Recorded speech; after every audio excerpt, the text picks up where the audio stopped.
तो hello guys, कैसे हैं आप लोग। मैं वापस आ गया अपनी नई वीडियो के साथ। तो आज की वीडियो में हम बात करेंगे एक ऐसी नॉन अल्कोहलिक बेवरेज के बारे में, एक ऐसी एरोमेटाइज्ड ड्रिंक के बारे में जो कि कंज्यूमेबल तो सबसे ज़्यादा है इंडिया के अंदर। मोस्टली 90% लोग इसे कंज्यूम करते हैं, लेकिन 90% लोगों को ये नहीं पता होगा कि वो कौन से प्लांट से बनाई जाती है या उसका प्रोसेस क्या है। तो आज की वीडियो में बात करते हैं चाय के बारे में। टी क्या है? T is a aromatized beverage. Also, we can say that tea is a stimulating beverage that is mostly consumable in India and prepared by the boiling water with some cured leaf. लेकिन वो cured leaf कौन से पेड़ की होती हैं जानते हैं आप? उसका नाम है कैमेलिया सिनेसिस। जी हाँ, ये कैमेलिया सिनेसिस नाम का एक पेड़ है, इसका साइंटिफिक नेम है। इसी की पत्तियों से, इसी की लीफ से, इनकी लीफ बर्ड से हम चाय पत्ती बनाते हैं। ये प्लांट है कैमेलिया सिनेसिस। इसका रीजन क्या है? ये ग्रो होता था ईस्ट इंडिया साइड्स में और इंडिया के सब कॉन्टिनेंट्स रीजन्स में। But in today's world it is grown in all over the world, specially in the tropicals and subtropicals regions. And this tree is known as a shrub. Shrubs are the trees जो कि बहुत ज़्यादा height में बड़े नहीं होते। Mostly इसको 2 metres तक इसकी हाइट रखी जाती है, उसके बाद इसको ट्रिम कर लिया जाता है, क्योंकि जो हमें टी लीफ बनाने के लिए जो कि हमें पेस्ट चाहिए होता है वो हमें मिल जाता है, और वो हम बनाते हैं इसकी लीफ से और इसकी लीफ बर्ड से। तो ये 2 चीज़ें हैं जिसकी वजह से हम चाय का प्रोडक्शन करते हैं। और जो बाकी चीज़ें हैं इस प्लांट की, उसको भी हम किसी न किसी यूज़ में लेके आते हैं। उसको हम एसेंशियल ऑयल्स बनाते हैं, उसको हम कुकिंग ऑयल्स में हेल्प करता है वो चीज़, उसकी स्टेम्स स्पेशली। तो इस पूरे ट्री का हर एक पार्ट किसी न किसी वे में यूटिलाइज होता ही है। तो ये एरोमेटाइज्ड बेवरेज आया कहाँ से है आखिर? इसकी शुरुआत कहाँ से हुई इंडिया के अंदर? इंडिया में इसकी शुरुआत तो ब्रिटिश राज ने की थी, लेकिन उससे पहले भी ये चाय कहाँ से ओरिजिनेट हुई? हम इंडिया में सबसे ज़्यादा चीज़ें कंज्यूम करते हैं चाइना की, तो ये चीज़ भी चाइना से ही आई है। अब चाइना से कैसे आई है? एक्सीडेंटली आई है। ये इन्वेंशन एक्सीडेंटली हुआ है, और वो कहते हैं ना, जो चीज़ अचानक से होती है वो बड़ी अच्छी होती है। तो ये चीज़ भी कुछ इसी तरीके से हुई है। बताता हूँ कैसे। 17वीं सेंचुरी में एक किंग थे चाइना के, इनका नाम था शीयोंग।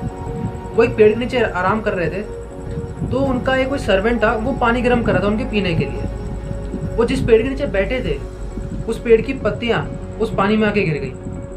अब जब पानी बॉयल हुआ तो वो पत्तियां उसके साथ कुक होनी शुरू हुई, उसका फ्लेवर रिलीज हुआ, वो पानी के अंदर मिक्स होनी शुरू हो गई। अब जब उन्होंने वो पानी पिया तो उन्हें बड़ा अच्छा टेस्ट आया, अच्छा फ्लेवर लगा उन्हें। तो उन्होंने उसी टाइम डिसाइड कर लिया कि इसका कुछ हमें इन्फ्यूजन बनाना है। और आगे चल के आफ्टर 17वीं सेंचुरी वो ड्रिंक इतनी फेमस हो गई, इतनी कंज्यूमेबल हो गई चाइना के अंदर, जिसको हम आज की तारीख में कहते हैं चाय। अब चाइना में तो ये ड्रिंक इन्वेंट हो गई, लेकिन इसको इंडिया में कैसे लेके आया गया? इंडिया में ऐसे लेके आया, जब ब्रिटिश ऑल ओवर वर्ल्ड वो ट्रैवल कर रहे थे, जब चाइना भी गए तो उन्होंने वहाँ पे इस चीज़ को देखा। उन्हें इसका कॉन्सेप्ट अच्छा लगा, इसका टेस्ट अच्छा लगा। उन्होंने इसका प्रोसेस देखा, कैसे इसका इन्वेंट किया जा रहा है, कैसे प्रोड्यूस किया जा रहा है। तो उन्होंने सोचा कि इस चीज़ को इंडिया में इंट्रोड्यूस किया जाए। लेकिन क्यों?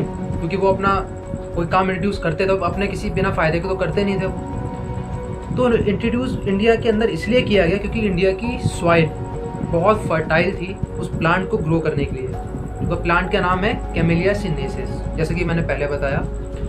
तो इंडिया की सॉइल, उसको बहुत अच्छा एक एटमॉस्फेयर, एक क्लाइमेटिक कंडीशंस जो कि कहते हैं कि इस चीज़ को ग्रो करने के लिए बहुत अच्छी होती है, वो इंडिया के अंदर सबसे ज़्यादा अच्छी थी। इसलिए ब्रिटिश ने इंडिया के अंदर इस चीज़ को इंट्रोड्यूस किया गया। ये तो हम बात कर रहे थे चाय के बारे में, लेकिन आप भी यही सोच रहे हो कि चाय मतलब दूध, चीनी, पानी, ये वाली चाय। लेकिन नहीं, ये इसका ओरिजिन भी ये अलग तरीके से इन्वेंट की गई, और इसका ये इन्वेंशन भी चाइना से ही हुआ है। लेकिन कैसे हुआ? ये एक डच ट्रैवलर थे, उन्होंने इसका इन्वेंशन किया था, मिल्क प्लस टी। तो जो डच ट्रैवलर थे जिनका नाम है जेन न्यूवी, उन्होंने इस चीज़ को चाइना के अंदर एक्सपीरियंस किया। और जब उन्होंने एक्सपीरियंस किया, उस टाइम पे एक एम्परर थे, उनका नाम था शेनजुई, इन्हीं का राज चल रहा था। तो इन्होंने एक बैंक्वेट ऑर्गेनाइज करवाया हुआ था, ये उन्हीं के फंक्शन में गए थे। तो उन्होंने वहाँ पे इस चीज़ को एक्सपीरियंस किया, मिल्क प्लस टी। तभी जाके जो आज की तारीख में हम चाय पी रहे हैं, ये दूध वाली है।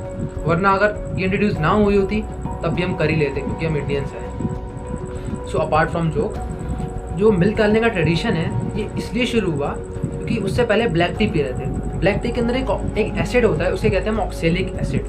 जो कि हमारी बॉडी में एक कैल्शियम एब्जॉर्प्शन पावर जो होती है उसको बहुत डिस्टर्ब करता है। तो इसी को कट डाउन करने के लिए हमने मिल्क डालना शुरू करा। साथ में ही ब्लैक टी के अंदर हम लेमन भी डाल के पीते हैं। तो लेमन डालने का मतलब ये होता है कि वो ऑक्सैलिक एसिड को काटता है, इसलिए अब लेमन और मिल्क का ट्रेंड शुरू हुआ। इस तरीके से चाय का इन्वेंशन हुआ एक्सीडेंटली। तो अब जब ये इंडिया में आ गई है तो इसके हमने काफ़ी सारे वेरिएशन बना दिए हैं, black T, green tea, breakfast T, तो अलग अलग तरीके से वेरिएशन भी हो गए हैं इसके। तो अब हम बात करते हैं कि चाय का नाम चाय ही क्यों पड़ा। अब जाहिर सी बात है, चाय चाइना से आई है, वहाँ पे इसका इन्वेंशन हुआ है, तो इसका नाम भी वहीं से आया होगा। तो लेकिन इसका नाम ये चाय ही क्यों पड़ा, टिया क्यों नहीं हो गया? तो इसका रीज़न ये है कि चाह एक वर्ड है CHA करके, जो कि सिनेटिक वर्ड है। उसका मतलब होता है कि बहुत सारी वेराइटीज़। चाइना में इसका वर्ड है बहुत सारी वेराइटीज़। अब जब ये वैरायटी बनना शुरू हुई तो जब वहाँ से वर्ड चाह निकल के आया, उसके बाद जैसे ग्लोबलाइजेशन बढ़ती गई, ये वर्ड आगे स्प्रेड होता गया, तो वहाँ पे जाके ये हो गया CHAY, चह।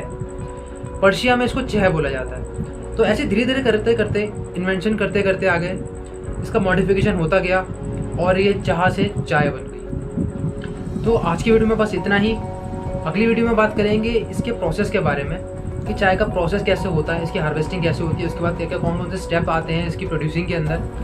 तो बने रहिए मेरे साथ। साइनिंग ऑफ, संयम चोपड़ा।